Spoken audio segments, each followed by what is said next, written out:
Madame, monsieur, amis téléspectateurs à la main verte, j'ai fait une pendaison de crémaillère et aujourd'hui, c'était sur 2 jours, de la partie de ma maison où ce que ma bobonne n'a pas le droit d'entrer. Et les gens m'ont offert tout plante.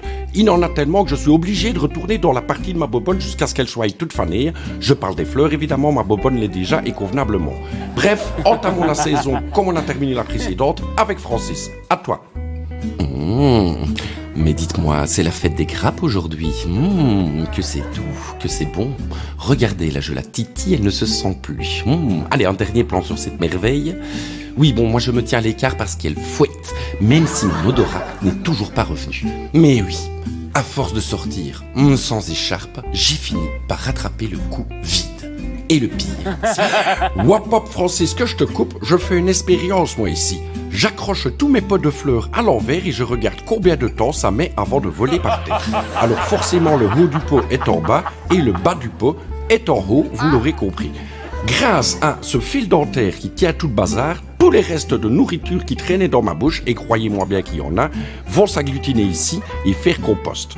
J'en ai accroché 2 depuis ce matin et franchement ça tient. Bon, allez maintenant on retrouve Bérangère parce que j'ai mal mon bras. À toi Bérangère. Pardon Faye. Bon alors aujourd'hui, je vous le dis tout de suite, on ne va pas bricoler dehors. Ben pourquoi ça dehors, ok? Parce que j'ai froid.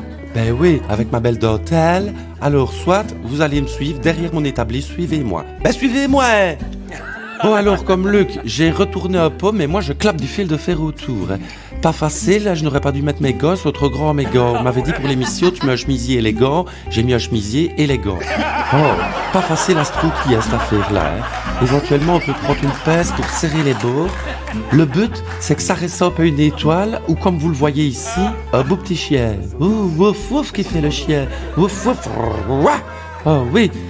Après, on pousse une tige pour bien le fixer pour que ça ne bouge plus. Ah mais ça bouge. Bon, vous me connaissez, je ne vais pas en rester là. Dans un plat usuel en inox, je remplis d'eau chaude. Très chaude, hein, regardez.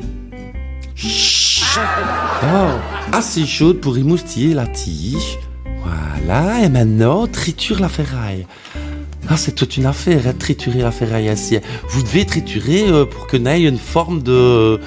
par exemple ici une spirale, ou bien rien du tout, hein.